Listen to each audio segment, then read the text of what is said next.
Hi everyone, welcome back to your channel. तो आज मेरा IBPS PO का थर्ड शिफ्ट में एग्ज़ाम था, जो 1 PM वाली रिपोर्टिंग टाइम थी उस शिफ्ट में था। तो ओवरऑल पहले मैं मार्क्स बता देती हूँ। तीनों सेक्शन मिलाकर मैंने 76 अटैम्प्ट करे हैं। मैंने हाथ पे लिख दिया था, फिर बाद में भूल जाती हूँ। तो सेक्शन वाइज सबसे पहले हमारा इंग्लिश था। तो इंग्लिश में मैं लेवल की बात करूँ तो SBI PO से काफ़ी ज़्यादा मतलब इजी था English as comparative to SBI PO। IBPS PO का इस पर्टिकुलर शिफ्ट का मुझे काफ़ी इजी लगा। तो इंग्लिश में क्या क्या था, जितना मुझे याद है उतना मैं बता देती हूँ। एक तो पैसेज था। पैसेज भी मतलब इतना डिफ़िकल्ट नहीं था। पहले मैंने क्वेश्चंस देखे, फिर उसके बाद मैंने पैसेज रीड करा। थोड़ा सा मैंने अपनी जो चेंज करी थी कि मैं किस तरीके से पैसेज को अटैम्प्ट करूँगी। क्वेश्चन मैंने पहले रीड कर लिए थे, फिर जैसे जैसे मैं पैसेज रीड कर रही थी तो जो जो क्वेश्चन मिलता जा रहा था उसका आंसर लगाती जा रही थी।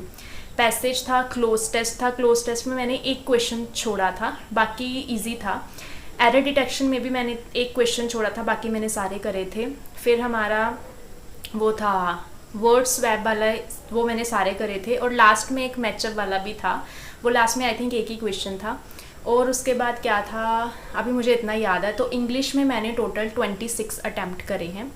उसके बाद फिर आया हमारा क्वांट सेक्शन। अब क्वांट में क्या हुआ ना, क्वांट में स्टार्टिंग में एक दो क्वेश्चन था जिसमें मतलब मैं स्टक हो गई और मेरे 4-5 मिनट वेस्ट हो गए। पता नहीं मैं क्यों आगे ही नहीं बढ़ रही थी, मैं उन्हीं क्वेश्चंस को करे जा रही थी। देन आई सडनली रिमाइंड कि मुझे बाकी एग्ज़ाम करना है। फिर मैंने टाइम देखा, आई थिंक 14-15 मिनट बचे थे, तो फिर मैंने वो क्वेश्चन स्किप करे और फिर मैं पज़ल करने लगी।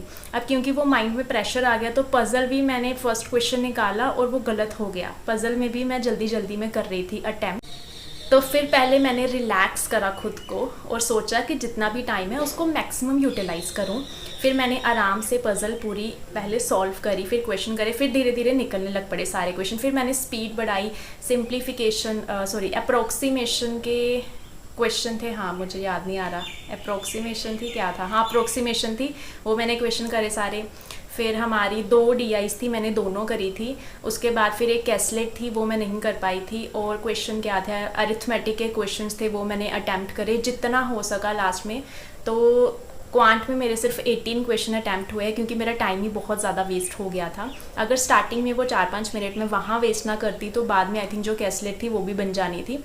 तो 6-7 आई थिंक मार्क्स का आराम से और अटैम्प्ट हो जाना था। चलो कोई बात नहीं। फिर उसके बाद मैंने उसको वहीं पर छोड़ा, क्योंकि लास्ट में हमारा रीजनिंग था और रीजनिंग में मुझे अपना बेस्ट देना था, पूरा मतलब पूरे एफर्ट लगाने थे।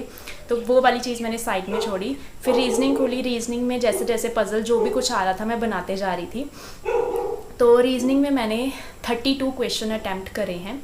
तो रीजनिंग में एक पज़ल थी जिसमें था कि माहेश्वर कुछ ऐसे था ना, 3 जगह दी हुई थी और ABCD पर्सन्स थे। मैक्सिमम 4 को बिलोंग कर सकते थे और मिनिमम 2 को बिलोंग कर सकते थे। उस पज़ल में बन तो गई थी, बट जैसे मैं क्वेश्चन करने लगी मुझे लगा कि वो पज़ल मेरी गलत बनी है, मुझे ऐसा फील हुआ। तो इसलिए मैंने 1-2 क्वेश्चन उसका छोड़ दिया था।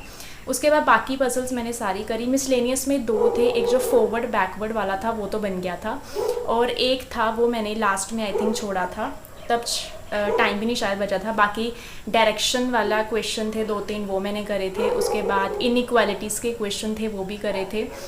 सिलोगिज्म था, वो भी करा था। तो ओवरऑल रीजनिंग का मेरा अच्छा गया। बाकी क्वांट का थोड़ा सा मुझे रह गया, अगर वो मैं उधर टाइम वेस्ट ना करती तो आई थिंक क्वांट में भी अच्छे मार्क्स अटैम्प्ट हो जाए। ओवरऑल तो मतलब अच्छा है, 76 मार्क्स अटैम्प्ट हुए हैं, बट 80 भी क्रॉस हो जाना था अगर वो क्वांट में मैं वहाँ पर नहीं स्टक होती। तो ये ओवरऑल मेरा एनालिसिस था। बाकी अगर किसी को डाउट है, अगर मुझे कोई क्वेश्चन रिमाइंड होगा तो मैं बता दूंगी, आप कमेंट सेक्शन में पूछ लेना। एंड आप ज़रूर बताइएगा कि आपकी कौन सी शिफ्ट थी, क्या लेवल था शिफ्ट का, एंड कितने अटैम्प्ट आपने करे हैं। एंड जाने से पहले चैनल को सब्सक्राइब ज़रूर करके